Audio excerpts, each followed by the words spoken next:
Alright, good evening everybody.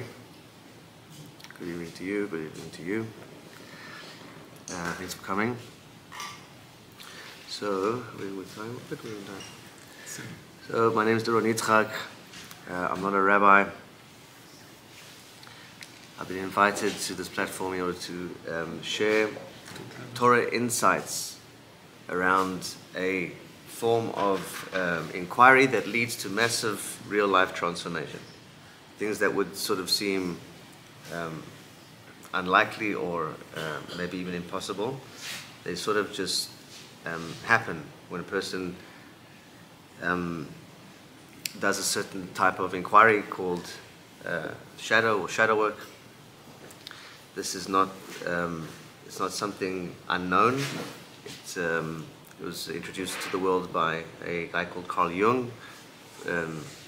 Psychology is essentially divided into two schools of thought, one being Carl Jung, one being Sigmund Freud. I'm not going to get into it. But basically, Carl Jung said that the world is, as it is outside, so it is inside to the human. The Torah equivalent of that is that what Shlomo Melech said, Hashem created the world zeh l'umat zeh. So everything's in polarity. I apologize. I'll speak louder. Can you repeat the last sentence? Hashem said, Hashem created the world, everything in polarity, zeh l'umat zeh, and as what happens on the outside, so it happens on the inside. So, in this this path of inquiry called shadow work, a person goes inside into their own, let's call it dark places. And why would a person do this? In order to address blockages that are happening in their life. What are these blockages? They fall into three main categories, but it could be anything that when you're stuck in a loop and can't get unstuck, or so it would seem. So these three general areas are income, relationships, and chronic health. The Torah calls them, or at least in the Chassidut, they call them, Banai, Chayai, V'Mezonai. So, the Torah doesn't tell you how to excel in these areas. It doesn't say if you do this, you'll make a lot of money. It says if you do this, you'll have a lot of health. It doesn't say anything about these areas. In fact, the Zohar says about these areas, Banai Chai v'Mezonai, lo b'milta talia, ela b'mazal talia. That the quality or how well you can do in these three areas hasn't really got much to do with your actual efforts. I mean, it does, but a person would experience a blockage that just doesn't seem logical.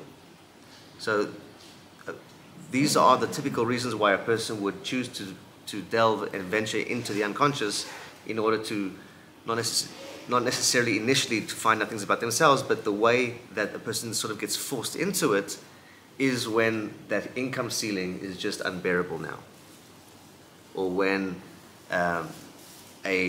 employment situation is just unbearable now, or a relationship situation is just unbearable now, or whatever the pattern is, whatever the blockage is, when it becomes absolutely unbearable, a person is forced to look. And that looking is inside, because in all of the areas of blockage, it wouldn't be a person's first time. They would have to, in order to reach that level of despair, or that level of like, I can't take it anymore, it would have had to have happened many times. And the only thing that is in common with all these events in a person's life is the person themselves. So if you're the common denominator, then the problem/solution lies within your own self. And if it's something that you're not aware of, the awareness is light. It's found in the unawareness, which would be the darkness. That's that duality of yin and yang, zeh l'umat zeh, inside the human mind. So, I've had to think about what is it that besides sharing my insights about sources in the Torah, which are very profound and found in deep mystical places, I asked myself, what is it that I'm actually trying to do here when, in sharing this information?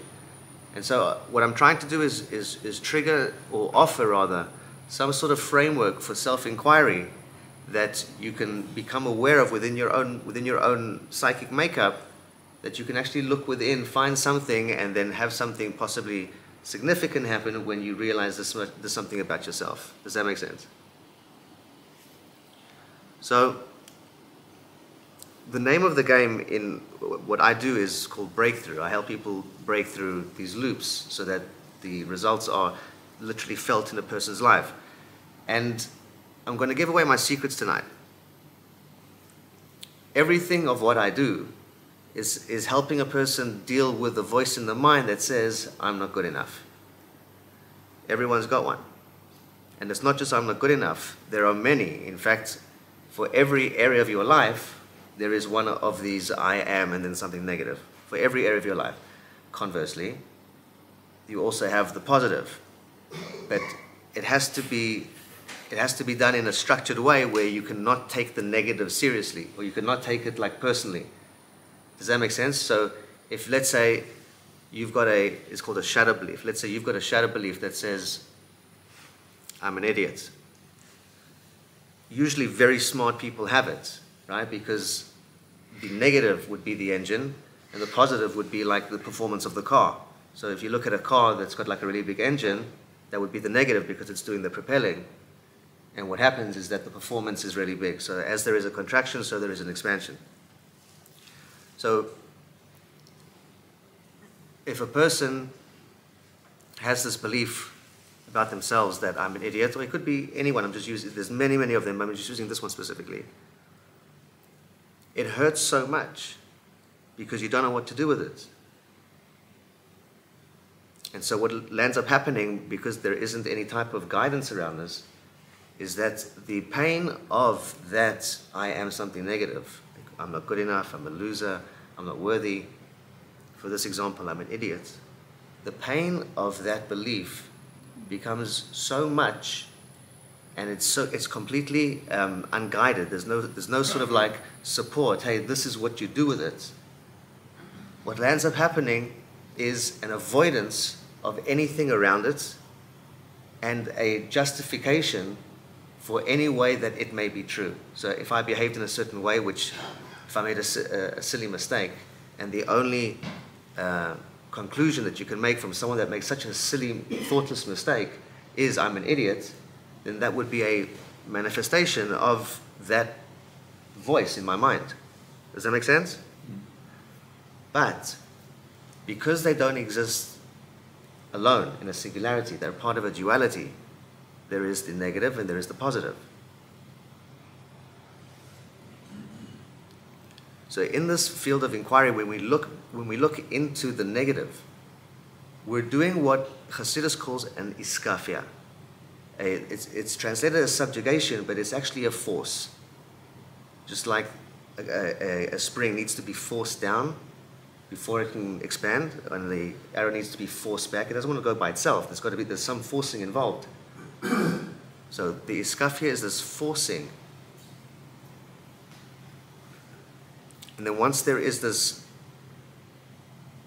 contraction that happens because of having to look at this aspect of myself, there is the three stages of transformation according to the Baal Shem Tov are Hachna'a, Havdala, and Hamtaka. Okay? Hachna'a means submission. Havdala means separation. And Hamtaka means sweetening. So any process that has any type of transformative element to it would have to follow these three processes.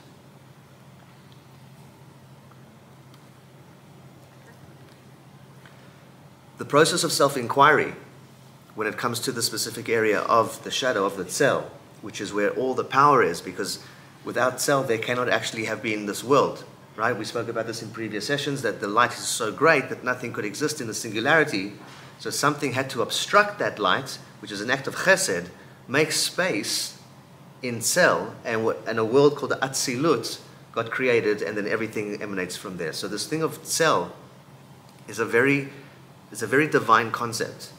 It's also the shosh of Hatzalah, of saving, of rescuing. And what is it that you would need shading? How would a shade be a rescue if there was too much light, which is sort of what was the quote-unquote problem to begin with, right? So much light that there had to be something to obstruct the light in order for anything of this to happen. So the same thing happens with us, is that this element of shadow is so powerful that it has to be in the realms of the unconscious mind, because it's endless. So going into this field of inquiry, it's worth it because the results in real life are very, very real, like very tangible. A person can double or triple their income, quadruple even. I've seen more than that in my career. People can come out of crazy loops. It's literally on a level of Mashane Makom, Mashane Mazal. They say that when you move, then your mazal changes. In Mashane Shem, Mashane Mazal, that like when you change your name, that like these really like significant things that happen, that mamish cause like a change that is like so noticeable when you look back at it, and you can actually like measure the change after it's happened. Something very similar happens after this inquiry into the shadow. Something very, very, because ultimately, I haven't yet found in the Torah, besides one perspective that I have. You see, the name of the game in healing, which is what breakthrough actually is self-acceptance, self-compassion. That's the name of the game, and this shouldn't be a surprise, because the sphira of in Kabbalah you've got the 10 sphirot. The sphira that deals with healing is Tiferet. The shoresh of Tiferet is Pe'er, which is the beauty of Tiferet, but it's also Otiot Rapeh, which means to heal. Nice. All right, and the Tiferet is the torso, and the torso is what connects everything. That's what's special about Tiferet, is that it connects all the Sfirot. The torso connects everything. It connects the Moichin, it connects Chesed and Gvura, it connects Netzach and Hod, it connects Yesod. So everything is connected through the Tiferet, which ultimately, the Pnimiut, the internal human experience of Tiferet is Rachamim. It's compassion. So yeah, did you get that? Mm-hmm. So the healing emotion, if there was, or the healing approach, and because it's like on a level of framework, of like a Kabbalistic framework, it has to be the thing that applies to everything, you know? That's how, it's not like it works over there but not over there, it works there but not over there. If Tiferet is passion, is compassion, and that's the healing sphera, that means that like the healing attitude, the healing medicine, as it were, is compassion. So how does this matter? Because when we look inside this I'm not good enough, or this shadow belief, this cell, it really, really, really hurts. And how much time we got? We're doing good. And this is a very tricky subject to go into, because the transformative mechanism is when you look at yourself and you realize that this shadow part is actually true. Now, it's a tricky subject, because all of, let's call it mainstream psychology and counseling and therapy, everyone is talking about be the light. Don't worry about the negative. Get beyond the negative. Don't be negative. Focus on the good. Right? And even the Chabad Rabbeim, their eitzah throughout all the years was tachshav tov yeh tov. Just focus on good thoughts and things will be good. Which for the most part is true. For the most part is true. I mean, that's what you're going to do with the mind. You have to unless you're thinking happy thoughts, then like you're going to be thinking sad thoughts, and why be sad? Mitzvah gadol liot b'simcha. The thing is that any part of this shadow aspect does not feel good.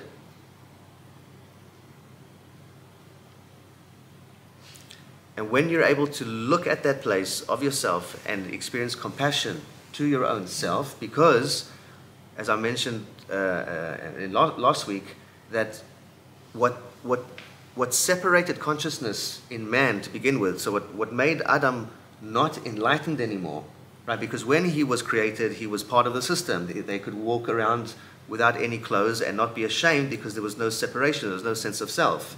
The same thing was in that singularity of consciousness. So imagine like in a tsunami, when the wave comes, all the animals, they sense that something's going on and they move to higher ground because there's no separation. It's just they don't take anything personally. Danger, get out of here. But humans don't have that connection, there's that separation.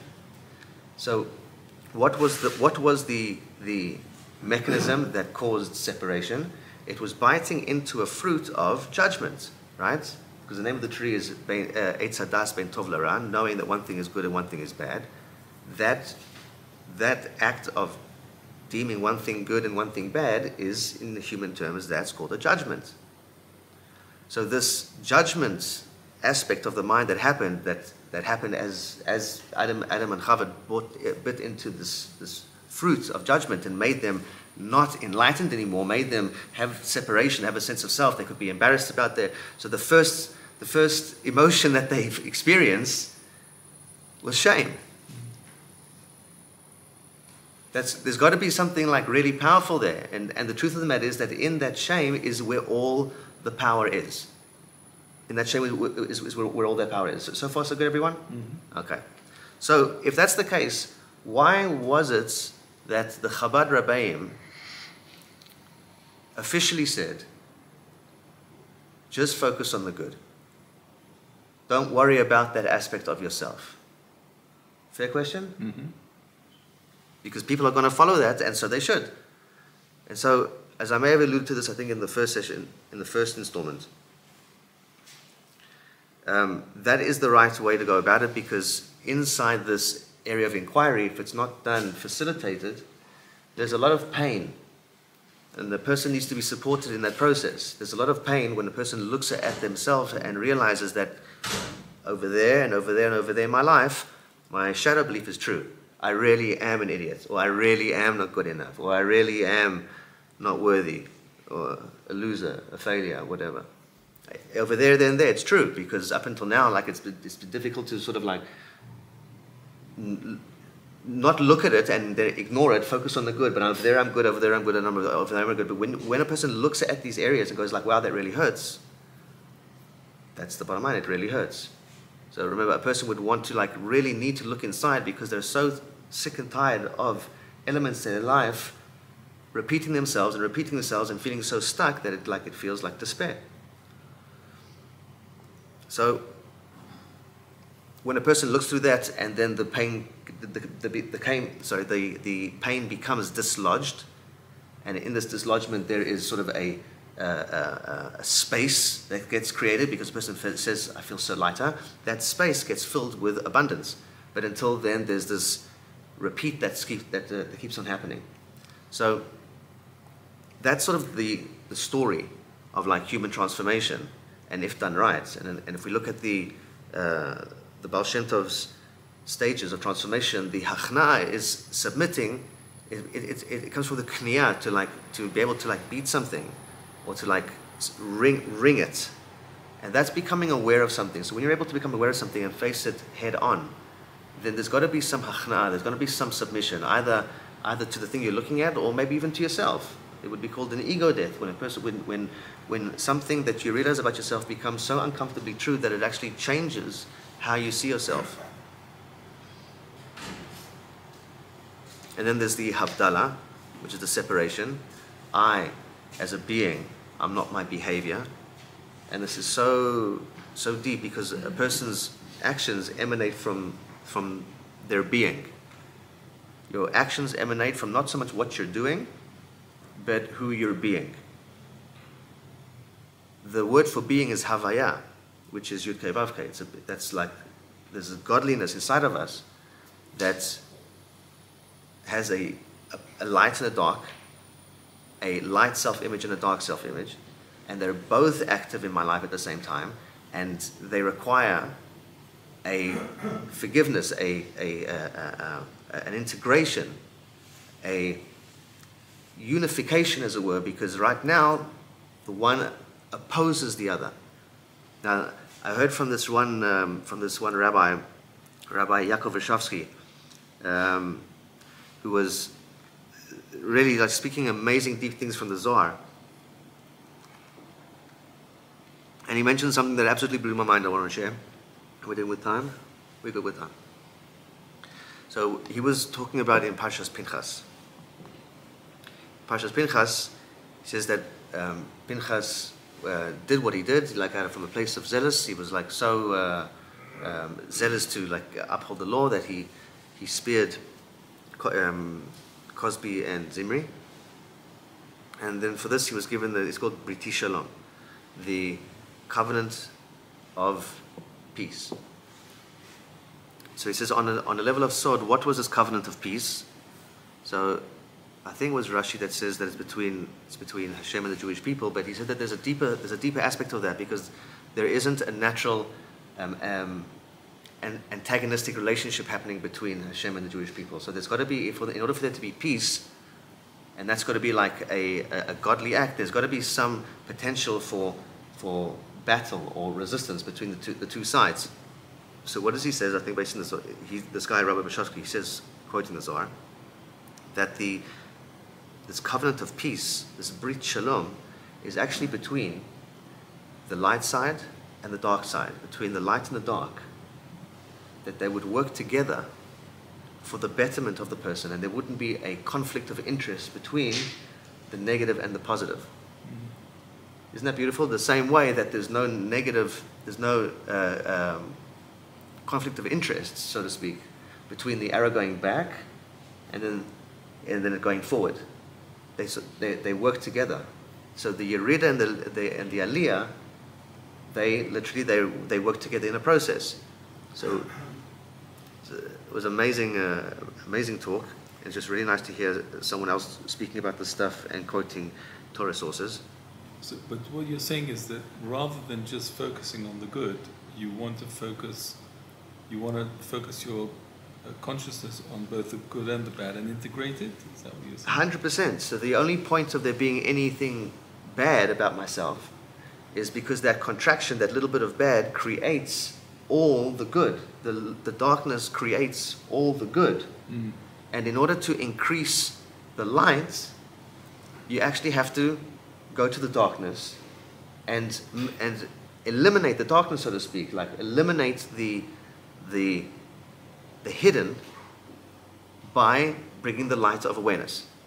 So if, for instance, I'll give you a practical example. So if a person, they feel that like they're an idiot, guaranteed in their life they are a genius, an expert, something really good at something intellectually specifically, because that would be the expansion of I'm an idiot. If a person says got I'm not good enough, somewhere else in your life you are phenomenal at something. You're spectacular at something. And it's not that the two exist despite each other. They actually exist because of each other. The negative always creates the positive. You're saying that the only way to get expansion is through the negative, through the darkness, through the shadow? Yeah, because if you walk into a room and there's one source of light, and you've got something that's shadow there, can you increase the light, or would you have to move away, eliminate the shadow by removing the obstruction? And so this is the secret to breaking through Banai Chayei Amazonai. This is the secret. And and just in terms of the Baal Shem Tov's 3 steps. So we said the first one was Hachna'a, second one was Havdalah, and the third one is Hamtaka, which is sweetening. So the Havdalah would be the separation. I am not my behavior. So who I'm being is always moving towards the light, but my behavior would emanate from my being, and based on what's going on in my life, I have a gauge of what aspect or what element of myself do I need to be looking at in terms of behavior, because that's sort of what shows up at the end of the day. So the hamtaka, the sweetening, he speaks there on a level of sod, like speaking of how like a person can connect their tikkun to their own breakthrough. Another way of looking at this that's a lot easier, because not everyone has a viewpoint on what aspect of their neshama they're doing a tikkun on. The hamtaka, the sweetening, is understanding that the negative is part of the positive. Mm. The negative is actually part of the positive, and it doesn't make you a bad person. Yeah? Mm. And that there's that judging that happens the judging that's happening automatically, and the only way to sort of neutralize that is through this tiferet, through this rachamim, through this compassion. So the bottom line is that breakthrough in a person's life comes from loving yourself just a little bit more. We just got a breakthrough now. So breakthrough in a person's life in actual areas comes from having more compassion towards yourself. And that's actually a really difficult thing to do for a lot of people because we're so judgmental and so self-critical. Do you know something?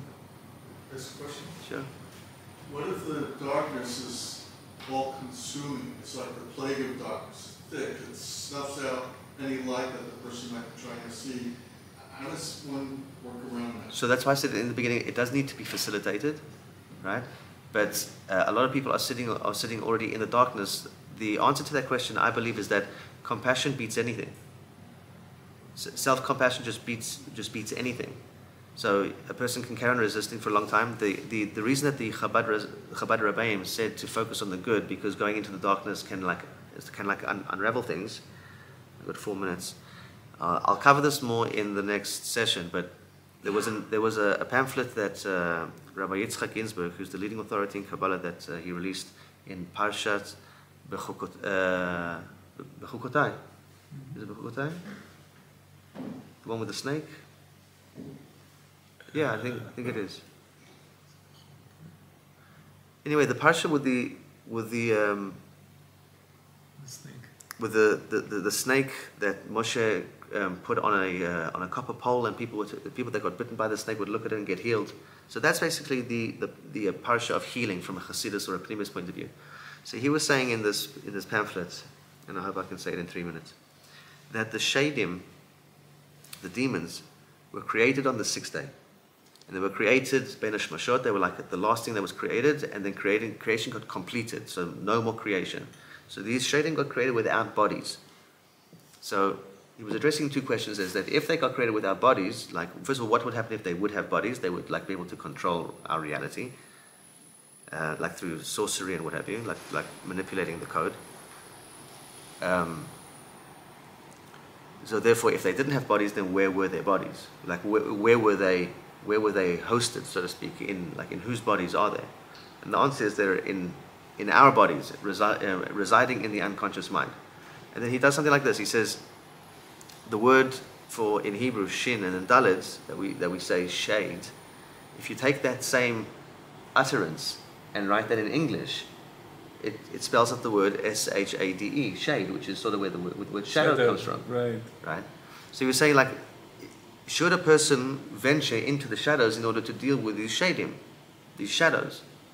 And the answer up until now has been Tashov Toviyetov. Don't go there. Don't go there. Why not? Because he says it's the work of tzaddikim. Only the tzaddikim should be able to do these tikkunim, what have you. He says, however, that because we're ikvat at the Mashiach, we're like it ends in our generation. He quotes the pasuk ve'amech kulam tzaddikim. So we're all sort of like being deputized, as it were, into the role of self-inquiry at the highest and deepest level. Tzel is the level. I read it in one of the sichot of the Rebbe. I think it was the Mittler Rebbe that was quoting it, that said that Tzel in the mind is the level of chaya. So there's 5 levels to the soul. There's a nefesh, ruach, neshama that's inside the body. And then outside the body there's the chay, the chet, which is the chaya, and then the yechida, which is the singularity of consciousness. That's what yechida means, singularity. So this chaya part, he says, that's the level of Tzel, because when you go that inwards with the self-inquiry, like something so deep changes on such a high level that it manifests into doubling income, healing from things, really like muzzle just changing, and someone basically, in just plain English, going to the luck dial and just like really turning it up like onto turbo. It's really something incredible. So my invitation to everybody really is just to, at any given time when you're having a tough time, really just give yourself compassion. That really is the biggest gift. Eitzah, it's the biggest gift that we actually have, is that if I can judge myself for anything, if I can love myself, hate myself, be impressed with myself, be disappointed in myself, I can then also be compassionate with myself. And I think that's a really powerful, Beautiful. Chazak u'baruch. Looking forward to next wonderful week. week.